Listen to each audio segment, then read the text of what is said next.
मैं कह रहा था कि ठीक है, फॉर्मूला है हमारे पास, हमने अप्लाई किया, आंसर कितना आया 30 डिग्री।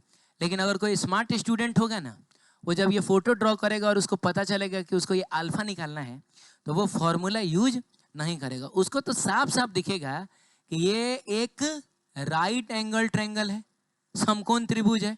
और एक समकोण त्रिभुज में क्या हम tan alpha is equal to perpendicular by base नहीं लिख सकते हैं क्या? तो परपेंडिकुलर कितना है, इसकी लंबाई कितनी है? उतनी ही है जितनी इसकी है, विच इज कितना 3 रूट। अब बेस कितना है 9। आपको नहीं लग रहा हम डायरेक्ट यहाँ पहुंच गए हैं? हालांकि ऐसा नहीं है, लेकिन कम से कम आपने 30-35 सेकंड समय बचाया ना। जितनी देर में ये सब आप लिखे होंगे उतना समय तो आपने बचा लिया ना। तो ठीक है, ये फॉर्मूला हम तब काम में लेंगे जब मान लीजिए कि ये थोड़ा तिरछा होता, ये एंगल 90 डिग्री नहीं होता, तो जाहिर सी बात है वही काम आता है कि नहीं। लेकिन यहाँ पर तो हमको साफ साफ दिख रहा है कि एक राइट एंगल ट्रायंगल, हमको tan अल्फा चाहिए, तो परपेंडिकुलर बाई क्या करेंगे, बेस करेंगे, 3 रूट 3 डिवाइडेड बाई हम लोग 9 कर लेंगे। सही है, ऐसे आंसर आ जाएगा आपका 30 डिग्री।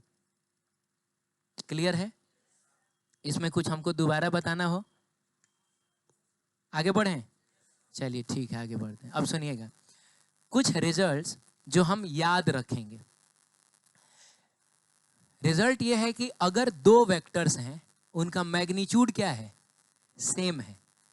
दो वेक्टर्स मैग्नीट्यूड सेम है और डायरेक्शन भी सेम है, बोलो बाबू, तो रिजल्टेंट डबल हो जाएगा।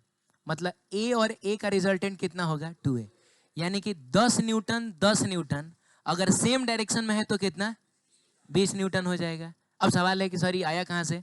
तो याद है हमने फॉर्मूला देखा है रिजल्टेंट का, अंडर रूट ए स्क्वायर प्लस बी स्क्वायर। अरे तो काहे का बी स्क्वायर, बी की जगह पे भी तो ए ही है, अरे दोनों तो ए ही ना है। तो ए स्क्वायर प्लस 2ab, तो ए बी का मतलब ए, तो ए का स्क्वायर होगा। और कॉस कितना डिग्री 0 डिग्री। अब कॉस 0 डिग्री कितना होता है 1 होता है। अब देखिए ए स्क्वायर प्लस 2a स्क्वायर मिल के कितना होगा 4a स्क्वायर होगा, मिल के कितना होगा 4a स्क्वायर होगा। और under root 4a square, under root 4a square कितना होगा, तो 4 2 बन के बाहर निकलेगा और a स्क्वायर ए, तो 2a नहीं आ गया। और खैर इसके लिए मैंने कहा हमको सब करना पड़ेगा, तो हम ऐसे ही बता देंगे सर 10 न्यूटन सेम डायरेक्शन में है तो 20 न्यूटन होगा, डबल हो जाएगा। ठीक है, लेकिन ये देखिएगा a और a मैग्नीट्यूड में ये दोनों वेक्टर्स सेम है, बीच का एंगल अगर 60 डिग्री हो जाए, 60 डिग्री हो जाए तो बाबू रिजल्टेंट होता है रूट 3a। हम इसको याद रखेंगे। फिर से बोलिए, a और a बीच का एंगल कितना, तो जो रिजल्टेंट होगा एक तो बाबू वो एकदम बीचों बीच होगा, बीचों बीच होगा, ये एंगल कितना होगा, ये 30 डिग्री होगा, और ये भी कितना होगा 30 डिग्री। इतना तो समझ में आ रहा है ना? कितना होगा तो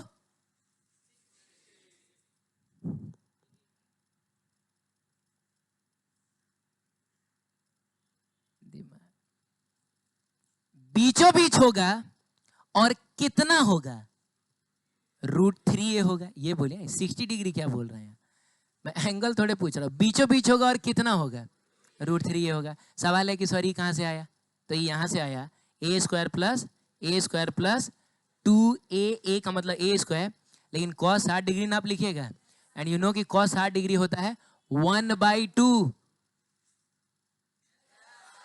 1/2 लिखोगे तो 2 से 2 कट जाएगा, तो ये a square plus a square 3a square हुआ।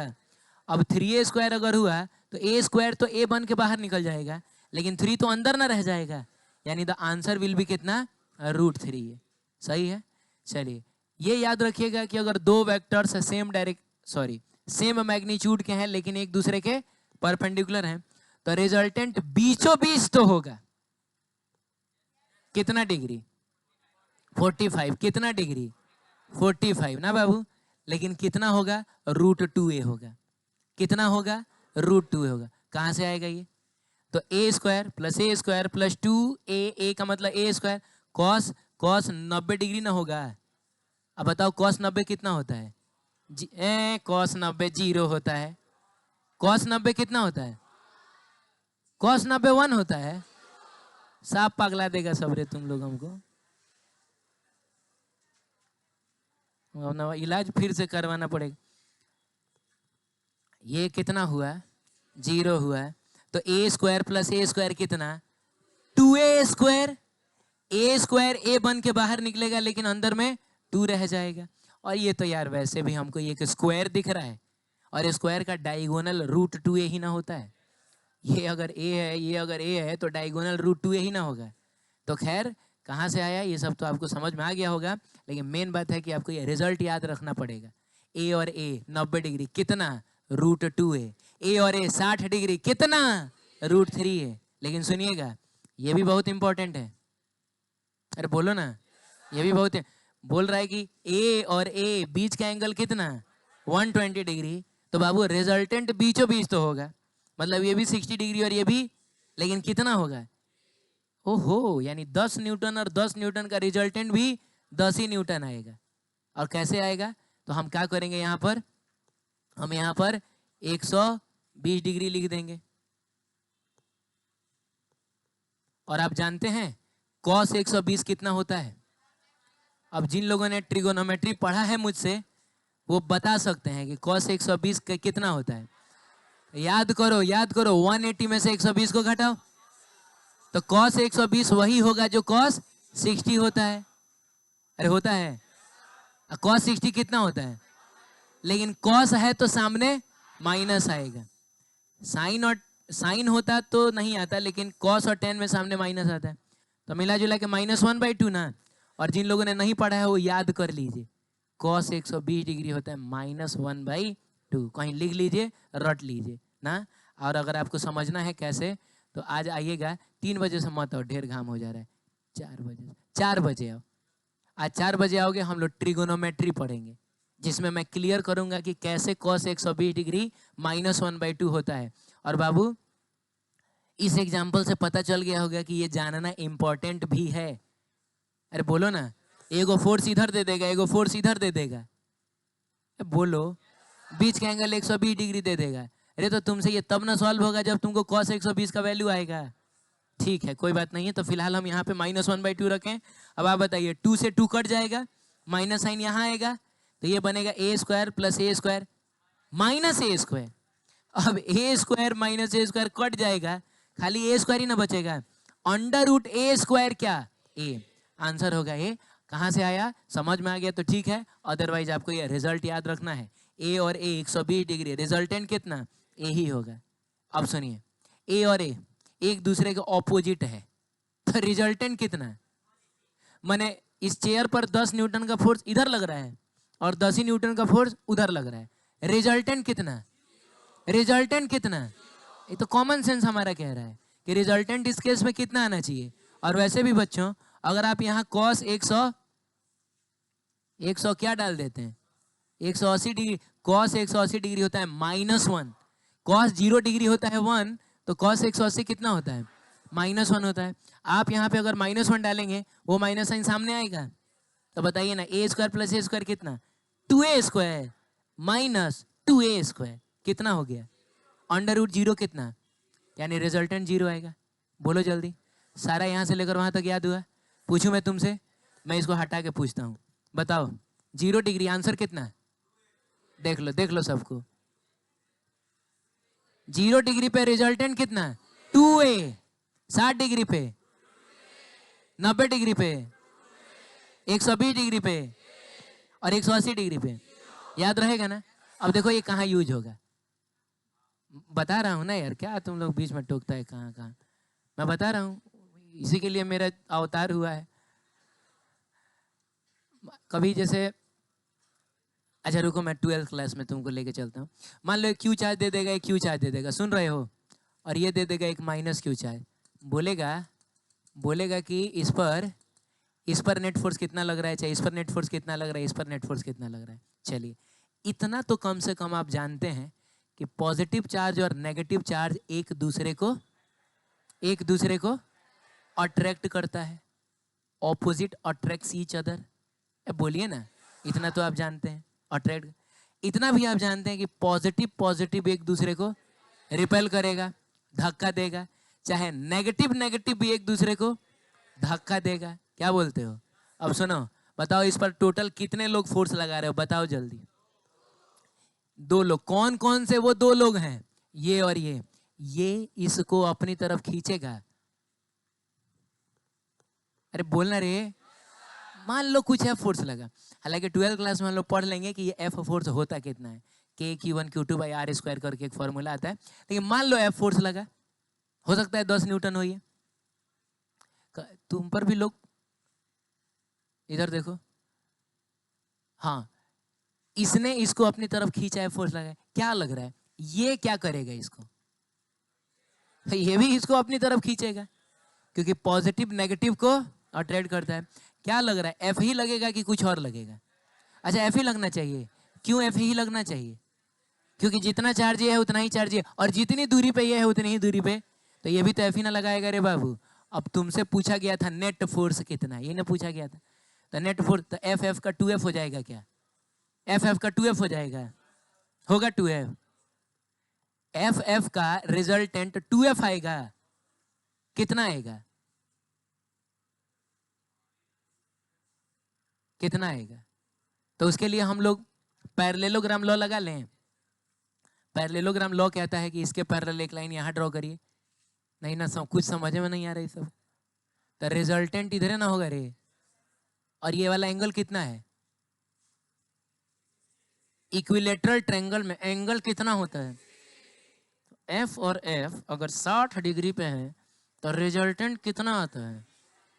कितना आता है? सब खत्म है, सब एकदम सब खत्म है, सब खत्म है। किसी दिन सही में मैं तुम लोगों को पार्टी दूंगा, समझे? हाँ, अब पार्टी दूंगा। उसमें क्या खाओगे? बिरयानी खाओगे? बिरयानी। उसमें कैल्शियम क्लोराइड नमक होता है ना, की जगह पोटेशियम साइनाइड डालूंगा मैं तुम्हारे लिए। इसी लायक हो तुम लोग। पार्टी चाहिए? ये सुन लो सुन लो सुन लो, ये बाबू रे, ये एफ है, ये एफ है, और ये एफ एफ फॉर फ्लावर, समझा क्या है? एफ देख के फ्लावर समझा क्या? फोर्स है ये। तो फोर्स को हम लोग एफ एफ करके 2F कर देते हैं। नहीं, एफ एफ 2F तब होगा जब दोनों सेम डायरेक्शन में होगा। लेकिन ये 60 डिग्री पे ना है। तो अभी तो मैं बता रहा था कि ए और ए का कितना होता है? √3a होता है। तो एफ और एफ अगर 60 डिग्री पे है तो जो ये रिजल्टेंट आएगा, पहले तुमको रिजल्टेंट ड्रॉ करना आ रहा है। ये कौन सा लॉ लगा दिया है मैंने? Parallelogram law. देखो ना यार, इसके पैरेलल ये लाइन है, इसके पैरेलल ये लाइन है, तो हम लोग डायरेक्ट लिख सकते हैं यहाँ रिजल्टेंट होगा कितना? √3। अब समझ में आ रहा है क्या? अब मान लो बाबू कि हमको इसका फोर्स बताना है। क्या बोलते हो? अब सुनो ध्यान से। तो ये इसको अपनी तरफ खींच रहा था फोर्स लगा के ना, तो ये भी इसको अपनी तरफ खींचेगा और एफ फोर्स लगाएगा। इसको बोला जाता है न्यूटन्स थर्ड लॉ। एक पार्टिकल दूसरे पर जितना फोर्स लगाएगा, दूसरा भी पहले पे ठीक उतना ही लगाएगा, लेकिन ऑपोजिट डायरेक्शन में। You know, every action has an equal and opposite reaction. यही तो है। तो इसने इसको इधर खींचा है एफ फोर्स लगा के, तो ये इसको इधर खींचेगा एफ फोर्स लगा के। कुछ तो बोलो यार। अच्छा अच्छा, तो अब ये भी तो इस पर फोर्स लगाएगा। क्या लग रहा है? ये पॉजिटिव चार्ज इस पॉजिटिव चार्ज को खींचेगा। अरे भाई, ये तो इसको धक्का देगा, बोलेगा भागो इधर से, तो धक्का देगा तो फोर्स इधर ही ना होगा। क्या लग रहा है, एफ लगाऊं कि कुछ एफ डैश लगा दूं? नहीं नहीं, अब पता नहीं आप जानते हैं कि नहीं, लेकिन यहाँ पर भी एफ ही लगेगा, क्योंकि ताकत में ये और ये बराबर ही है। अरे समझिए ना कि जितनी ताकत का ये बुरा आदमी है उतनी ही ताकत का ये अच्छा आदमी है। ताकत में बराबर है, डिस्टेंस में सेम है, तो फोर्स भी सेम ही लगाएगा। बस अंतर इतना आएगा कि नेगेटिव इसको खींचेगा, पॉजिटिव इसको धक्का देगा। खैर, जब हम लोग पढ़ेंगे तो ये सब उस समय बहुत ज़्यादा क्लियर हो जाएगा। लेकिन हमको इससे मतलब है कि इस पर जो दो गो फोर्स लगा, एफ और एफ, वो किस एंगल पे लगा, देख लीजिए। ये एंगल ही नहीं पता चल रहा है आपको। आपको पता ही नहीं है, आपको पता ही नहीं है कि ये अगर 60 डिग्री है और ये टोटल 180 डिग्री होता है तो ये 120 डिग्री, तो पता ही नहीं है तुमको। पता है? अब तुम बताओ ना, तो रिजल्टेंट कौन आके इधर ड्रॉ करेगा? इधर जो आके ड्रॉ करेगा मैं उसको चॉकलेट दूंगा। आओ, तुम ड्रॉ करेगी, ठीक है? आओ।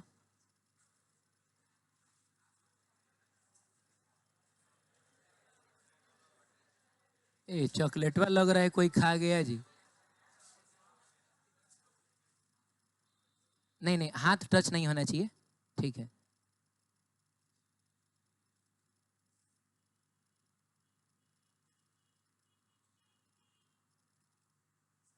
ठीक है,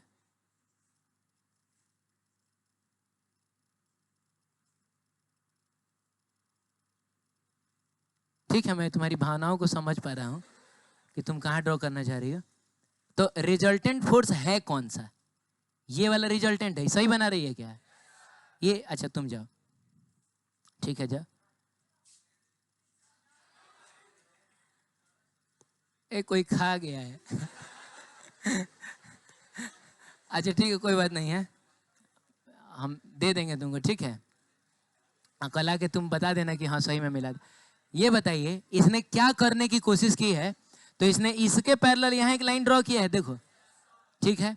और इसके पैरेलल यहाँ, मैंने अब ठीक है उतना पैरेलल नहीं हो पाया है लेकिन कोशिश तो किया है ना, ठीक है? तो ये एक पैरेललोग्राम बना है और ये रिजल्टेंट हो जाएगा। तो इसको और थोड़ा बढ़िया से अगर हम लिखना चाहें तो हम ऐसे कर सकते हैं, देखिएगा ध्यान से। और इसके पैरेलल एक लाइन ये हो गया और इसके पैरेलल एक लाइन ये ना जी, तो यही ना रिजल्टेंट होगा। कौन बताएगा ये रिजल्टेंट कितना होगा? अगर ये एफ है, ये एफ है, तो 120 डिग्री पे रिजल्टेंट कितना आएगा? एफ ही आएगा। नहीं समझ में आया? एफ ही आएगा, क्लियर है ये? तो मतलब यू जाता है। अभी हम लोग ये पढ़ थोड़े रहे हैं, अरे पढ़ रहे हैं क्या इसे? ये मैं बता रहा हूं कि ये सब आपको कहीं भी कभी भी मिल जाएगा। तो अगर याद रहेगा कि भाई 60 डिग्री पे √3f होता है और 120 डिग्री पे कितना होता है? बस f होता है, तो आपका बहुत समय बच जाएगा, ठीक है? क्लियर है? आगे बढ़े। 90 डिग्री वाला भी मिल सकता है, ऐसा नहीं है। जैसे मान लीजिए कि हर बार समय है ना अभी, हाँ ठीक है, चलिए ये सवाल है एक, how many vectors are there in this question? 3 vectors of same magnitude are,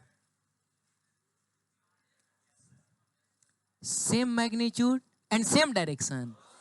वो तीनों सेम डायरेक्शन में है रे। तुम लोग किसी दिन अपने घुटने का इलाज कराओ। ये तीनों सेम डायरेक्शन, तो क्या बोला मैंने? बोला 3 वेक्टर्स ऑफ इक्वल मैग्नीट्यूड, तो बोल रहा है सब and same direction. Direction different ना है, हमको रिजल्टेंट बताना है। हमको क्या करना है? रिजल्टेंट बताना है।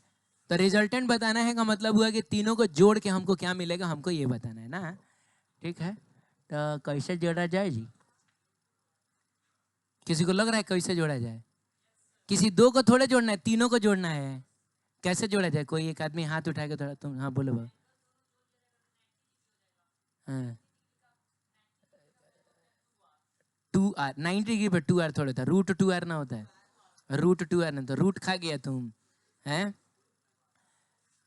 बोलो बाबू, तो √2r ना होता है, हाँ तो फिर क्या? The final answer is √2r, हाँ विच इज अ गलत आंसर। बैठो, सुनो पहले तो मैं तुमको ये बताऊं, भाड़ में गया वेक्टर, पहले स्केलर को जोड़ने तुमको आता है कि नहीं? मैं कुछ नंबर लिखूंगा, तुम बताना आंसर इसका कितना आएगा, ठीक है बाबू? मैंने लिखा 2 + 7 + 8 लिखा मैंने, आंसर कितना आएगा?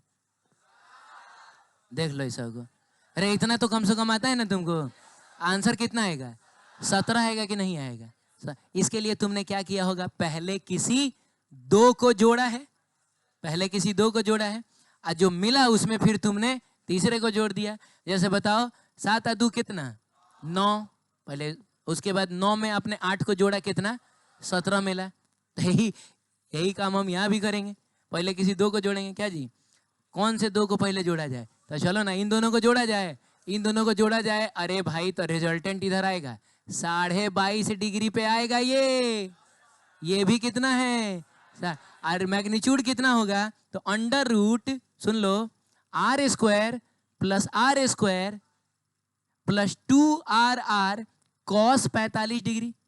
और बहुत ही गंदा सा आंसर आएगा, आप करके देख लीजिएगा। तो एक गंदा सा आंसर आया और वो भी आया 22.5 डिग्री पे। अब ये जो मिला इसमें हम इसको जोड़ेंगे, तो इसको जोड़ने के लिए हम लोग एक बार फिर से हम पैरेललोग्राम लॉ लगाएंगे। तो वो आएगा कहीं इधर की तरफ, कहीं मान लो इधर आ गया, नहीं ना समझ में आया, उधर की तरफ आ गया, ठीक है। अब हम क्या करेंगे, अंडर रूट है गंदा सा आंसर का square plus R square plus 2 into गंदा सा answer into R into cos. अब 45 प्लस 22.5 67.5 होता है क्या? 67.5। अरे यार ये हमसे होगा? अरे हमसे होगा? नहीं होगा, भुला जाओ कि तुम ऐसा कर पाओगे, तो नहीं हो रहा है। लेकिन तब क्या किया जाए बताओ? छोड़ दिया जाए? छोड़ दिया जाए? नहीं, किया जाए। अच्छा एक मिनट रुको। पता नहीं क्यों मुझको ऐसा लग रहा है कि जब तुमने ये जोड़ा था 2 + 7 + क्या, मुझको ऐसा लग रहा है तुमने 7 और 2 9 + 8 ना जोड़ के तुमने 8 और 2 10 + 7 जोड़ा था। तुमने ऐसा किया था क्या? कितने लोग हैं जिन्होंने 8 और 2 को पहले जोड़ा, बाद में उन्होंने 7 को जोड़ा? हमको लग रहा है लगभग सबने ऐसा किया होगा। तुमने क्या किया था? तुमने कुछ किया ही नहीं था। मैंने जिसने भी किया होगा, हमको ऐसा लग रहा है कि पहले उसने किसको जोड़ा था? 8 और 2 को, तब उसमें 7 को जोड़ा था। हालांकि 8 और 2 को मैंने लिखा दूर दूर है, लेकिन तुम्हारे दिमाग में जो सॉफ्टवेयर बैठा हुआ है ना जोड़ने का, उस सॉफ्टवेयर के अंदर जैसे ही आपके आंखों के जरिए ये डेटा गया, उसने तुरंत कहा कि सुनो पहले इन दोनों को मत जोड़ो, पहले जोड़ो इन दोनों को, इससे आसान हो जाएगा। बोलिए ना, 7 और 2 9 + 8 17 से ज्यादा आसान आपको 8 और 2 10 + 7 लग रहा है कि नहीं? ऐसा लगा। तो इसका मतलब हुआ कि हम लोग कभी भी उन दो चीजों को पहले जोड़ते हैं जिनको जोड़ना आसान हो। तो क्या हम इसको और इसको पहले जोड़ लें? तो ये R और R का कितना होगा?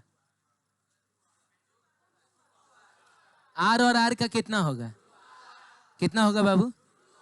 √2R होगा। किधर होगा? एकदम बीचों बीच होगा। इसका मतलब चलिए एक नया फोटो बनाते हैं हम लोग, क्या बोलते हो, जिसमें एक डायरेक्शन ये था, एक डायरेक्शन ये था, और √2R बताओ बच्चों इधर की तरफ आया कि नहीं?